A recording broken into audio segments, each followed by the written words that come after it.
एक चीज समझ लीजिए, ड्राइवर कितना ही अच्छा हो, अगर गाड़ी घटिया है तो यात्रा सुरक्षित हो सकती है क्या?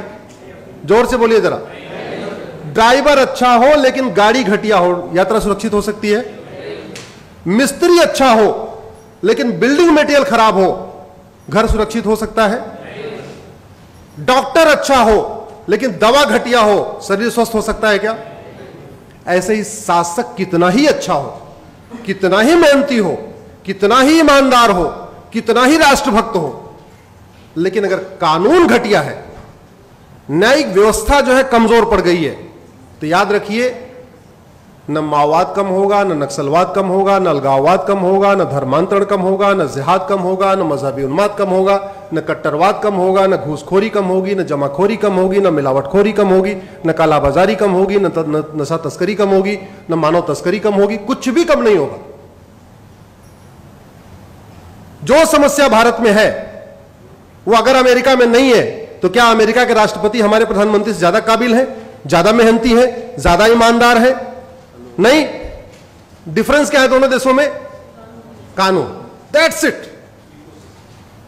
केवल और केवल, केवल और केवल।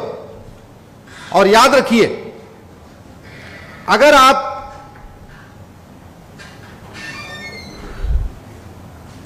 इसको सुधारेंगे नहीं तो कुछ भी ठीक नहीं हो, कुछ भी ठीक नहीं हो सकता। आखिर क्या कारण है भारत में रोहिंग्या बांग्लादेशी घुसपैठी आते हैं? एक मेरी पीआईएल चल रही है, माननीय विकास सिंह जिसमें अपियर भी करते हैं। 2017 में मैंने पीआईएल फाइल किया था कि भारत में 5 करोड़ रोहिंग्या बांग्लादेशी आ चुके हैं। ये रोहिंग्या बांग्लादेशी अमेरिका क्यों नहीं जाते, सिंगापुर क्यों नहीं जाते, चाइना क्यों नहीं जाते, फ्रांस क्यों नहीं जाते, भारत क्यों आते? क्योंकि हमारा कानून घटिया है।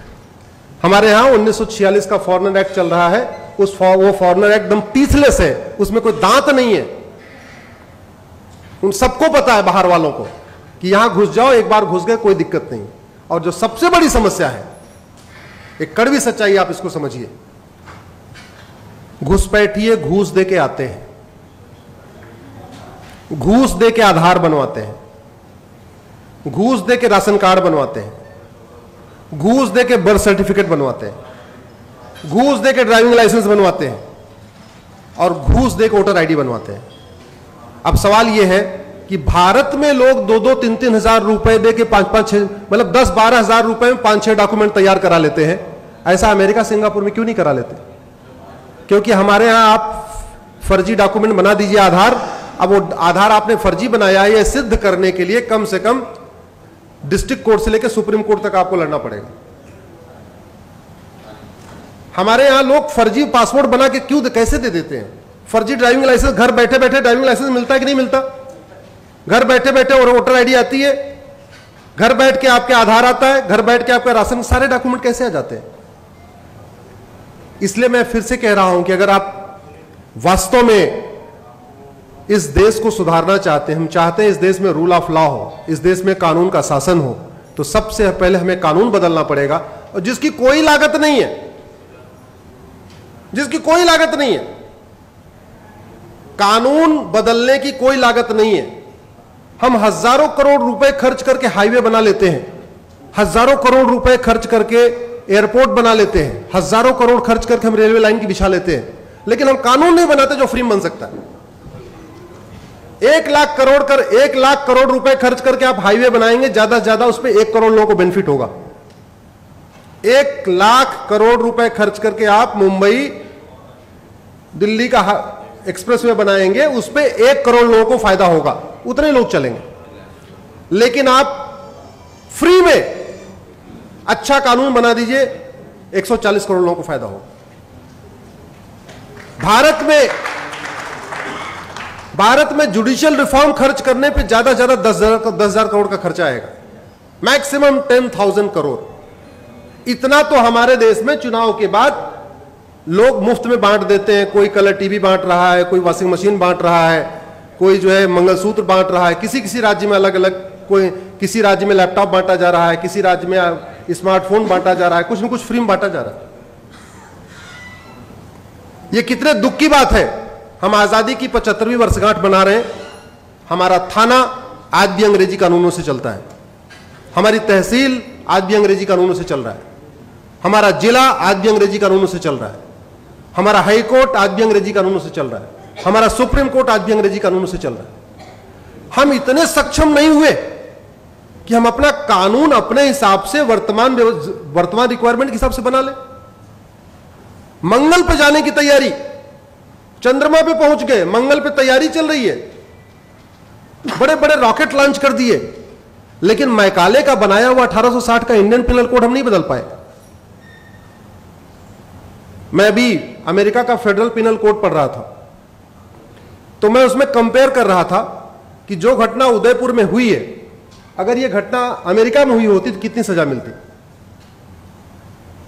हमारे इंडियन पिनल कोड में एक धारा है 302 मर्डर, पति पत्नी को मारे तब भी 302, भाई भाई को मार दे तब भी 302, सड़क पर रोड रेज हो जाए तब भी 302, आतंकवादी मार दे तब भी 302, एक बिस्वा जमीन की लड़ाई हो जाए, मर्डर हो जाए तब भी 302, 10 बीघे जमीन की लड़ाई मर्डर हो जाए तब भी 302।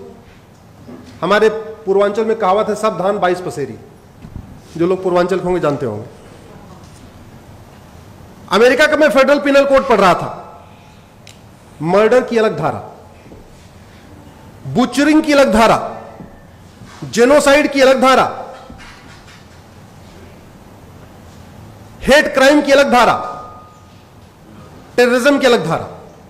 तो जब मैंने कैलकुलेट किया तो पता चला कि कन्हैया को जिसने मारा उदयपुर में, अगर उसने अमेरिका में मर्डर किया होता उसको 550 साल सजा होती।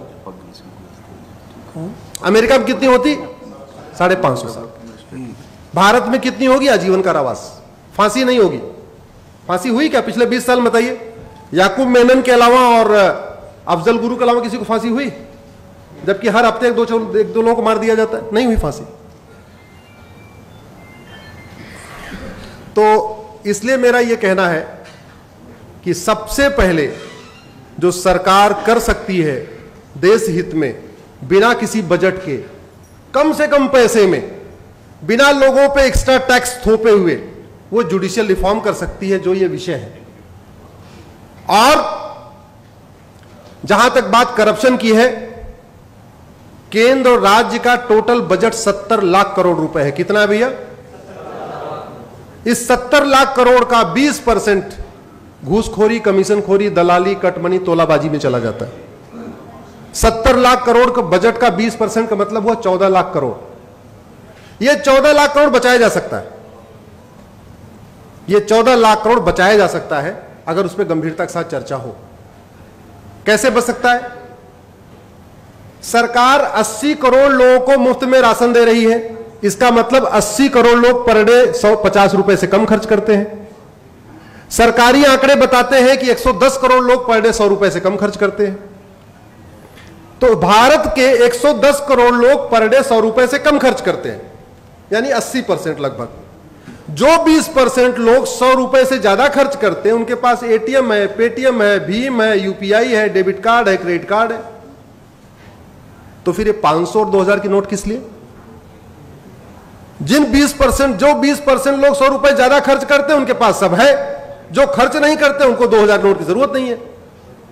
अगर हम 100 रुपए से बड़ी नोट बंद कर दें तो 25% भ्रष्टाचार तुरंत खत्म हो जाएगा, तुरंत खत्म हो जाएगा। और भ्रष्टाचार खत्म होने का मतलब 25% भ्रष्टाचार खत्म होने का मतलब 25% घुसपैठ खत्म हो जाएगी, 25% धर्मांतरण खत्म हो जाएगा, 25% अलगाववाद खत्म हो जाएगा, 25% आपका खालिस्तानी अलगाववाद खत्म हो जाएगा। सभी जितनी देश विरोधी गतिविधियां हैं सब 25% कम हो जाएंगी, क्योंकि कोई भी देश विरोधी एंटी नेशनल एक्टिविटी फ्री में नहीं होती, सब बाकायदा पैसे से होती है।